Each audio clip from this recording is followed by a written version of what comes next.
Hello, everybody. Welcome to another session of the Jobsticker's Job Seekers weekly resource show. Hope all's well. It's Tuesday, 2 o'clock, so that means it's us live on Facebook.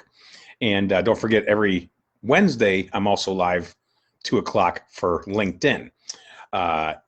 Appreciate you joining in, and thank you again for continuing to support this journey I'm on to offer these every week to my clients. And again, and if you ever have any questions or anything, please do reach out via email or in the messaging.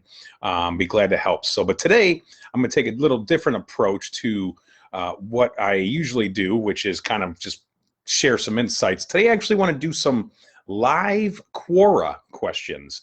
I'm going to pop over to Quora and see if I can find any neat questions that I might be able to share some insights on. And look at this. Now I'm trying to work my screen recording, and of course it's not going to function as intended. I knew it. Okay, well, anyway, I'll read the question out loud, and then you can just get a gauge as to what it entailed. So first question: how do I include my training as a chef in my CV? I didn't go to culinary school. I just have a restaurant cooking experience.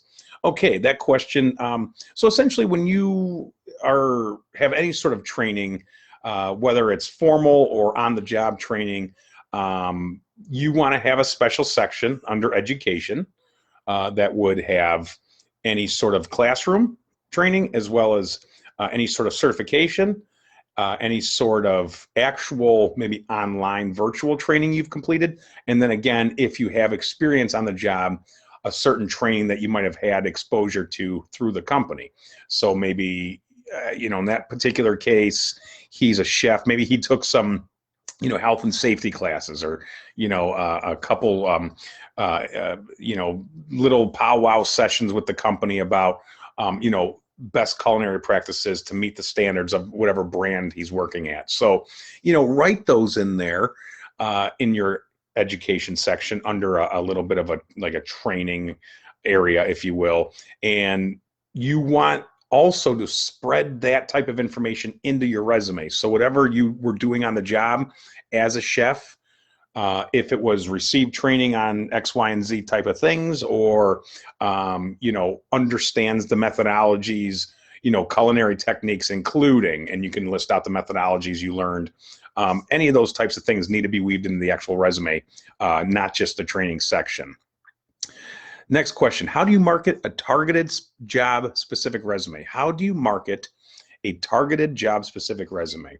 Well, the marketing is the biggest battle, right? If you are on the job hunt, trying to get people to look at you and see you as a viable candidate, all comes down to using your network. When you're marketing you as your product, as your brand, you want to reach out to people people that maybe are in positions of hiring at companies you like, or even recruiters online, and be specific in your engagement. Have a purpose when you're either commenting on one of their posts, or sharing a post, or maybe even doing direct cold messaging. I know that's another way that I've had success with my clients, to find little ways of getting in outside of just applying online. So when it comes to marketing, biggest key is talk to people, share what value you have and what proficiencies you have and what knowledge you can bring to make their lives better or easier, or whatever their pain is.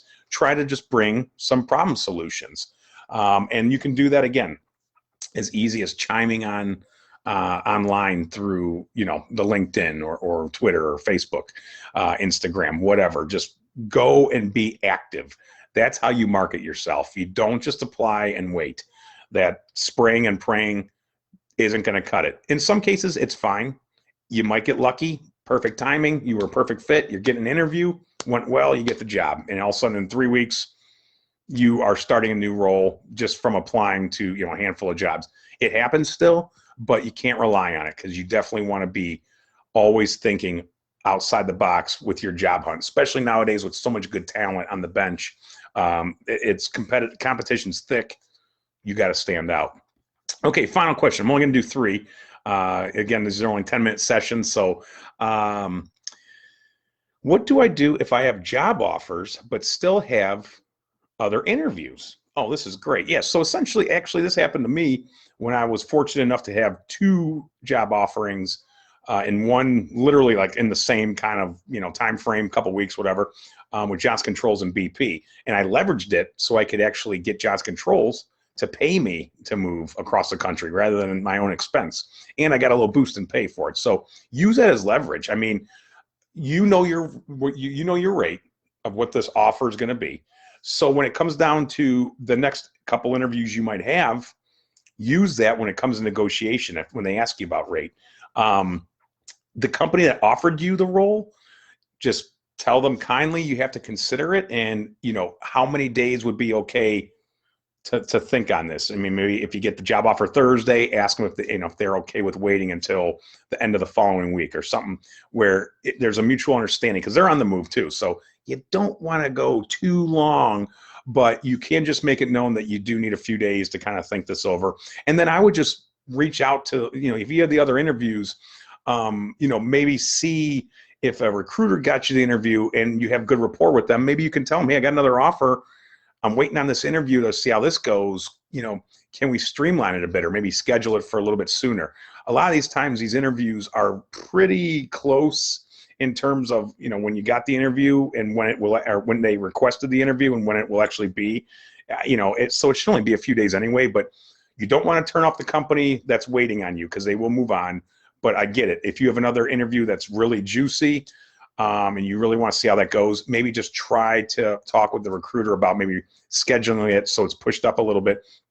Or just, if you have the idea of when that interview is, tell the company waiting on your response, hey, can you give me until Tuesday? If you have the interview Monday, maybe say, can you give me till Tuesday? And then at that interview, make sure it's known that you have another offer and that it's ready to roll, so that they have a little bit of fire under their seats too to get you going.